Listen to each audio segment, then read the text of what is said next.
संबलपुर रे school hostel रे फुटिला बाण बाण फुटी 4 स्कूल छात्री आहत होइचंती। Sambalpur lady Louis girls high school अघटन स्कूल गेट बाहर रास्ता रे एक बरजात्री दल जाउथुआ बेले बाण फुटाई प्रोसेसन करुथिले। एक बाण उपरकु जाई स्कूल भितरे पड़िथिला। छात्रींकर अति निकट रे बाण फुटिथिला फल 4 जण छात्री आहत होइचंती। आहत छात्री को जिला मुख्य चिकित्सालय रे भर्ती करा जायछि।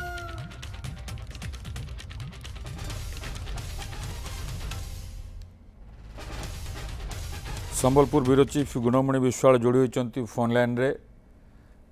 गुणमणि बाण फुटिला ये जेहेतु बाहागर प्रोसेसन जाऊला स्कूल बाहर रास्ता से जाऊला बाण गोटे बाण आसी पड़ा स्कूल भितर तो कथा हो जो 4 जण छात्री आहत होती बर्तमान स्वास्थ्य अवस्था केमिति अच्छे ए बाबद अधिक कौन सूचना आसूची?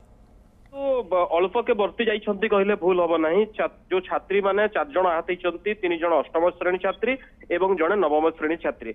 एमाने संध्या समय हॉस्टेल भितर बारंडारू तलक जो खोला पड़िया थाए सेठी बसिकी गोटे प्रकार पाठ पढ़ुले एवं पाठ पढ़ला समय हठात गोटे बरजात्री दल जे कि परमिशन नहीं थिला से रूट देकरी जो बरयात्री जाऊला से समय बाण फुटेले बाण उड़ीकी जाइकरी कैंपस भितर पड़ता जो 4 जण छात्री से पाठ पढ़ुले सांगे जो सहपाठी से देहरे बाजिला जनकर जो बाहुरे जनकर कानरे जनकर गोड़े ये आहत लगी आघात लगी तो विशेष गुरुतर नहांती से प्राथमिक चिकित्सा पर वर्तमान छाड़ी दि जाइए। किंतु कथा होउछि जे आपण को प्रकार बाण व्यवहार करूछंती बरयात्री जीवा समय रे एवं ताहा केते उपरक जीव शब्द प्रदूषण केते तार करिबा बा ध्वनि प्रदूषण एवं ता केते मारात्मक सब जिनस ऊपर नजर रखिबा कथा। द्वितीय कथा होउछि जे आमे तो ये घटना पर देखी किए बरजात्री जाऊला कुआड़े जाऊला खोज खबर आरंभ होता बरपिता एवं 2 जण बंधु हठात पहुंची हॉस्पिटल पहुंचवा क्षणी 4 जण छात्री को हाथ जोड़ी नमस्कार करी प्रथमे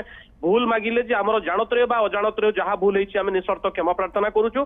आमर खुशी आपनकर दुख छड़े नउतला सेति पई मध्ये आमे खुशी क्षमा प्रार्थना करूछु एमती किछि कहिकी तांकर स्वास्थ्य अवस्था पचारिथिले एवं हाथ जोड़ी आरंभ शेष पर्यंत कथा हेबा समय रे हाथ जोड़ी की नमस्कार भंगी से छिड़ा होते हावभाव भी जना पड़ूला पथरे हूँ तो पश्चाताप कर घटना या टाउन पुलिस घटनास्थल उपस्थित थिला एवं घटनार तदंत होउछि जे प्रकृति में को परिस्थिति है पाखे प्रोसेसन लाइसेंस थिला कि नहीं लाइसेंस प्रोसेसन थिला किंतु जो शब्द बा जो बाण फुटेबार लाइसेंस थिला कि नहीं एवं ता उपरे गोटे प्रकार तदंत चली छात्री माने वर्तमान गोटे प्रकार सुस्थ हो फेरी हॉस्टेल को किंतु कथा होउछि जे अल्प के बर्ती जाइछंती कहले घटना भूल हम ना। निश्चित ये गोटे शिक्षा आम कहीपर जे परवर्ती समय जितेबाला प्रोसेसन जाऊँगी सेठी पुलिस निश्चित भाव में जो परमिशन दौर से दिगरे ध्यान देवा दरकार जे प्रोसेसन जो जाते आपण मैंने को प्रकार बाण फुटाऊँच तापर नजर रखा दरकार। बहुत बहुत धन्यवाद गुणमणि अधिक सूचना गुणमणि विश्वाल थे संबलपुर ब्यूरो चीफ ए संपर्क अधिक सूचना देले।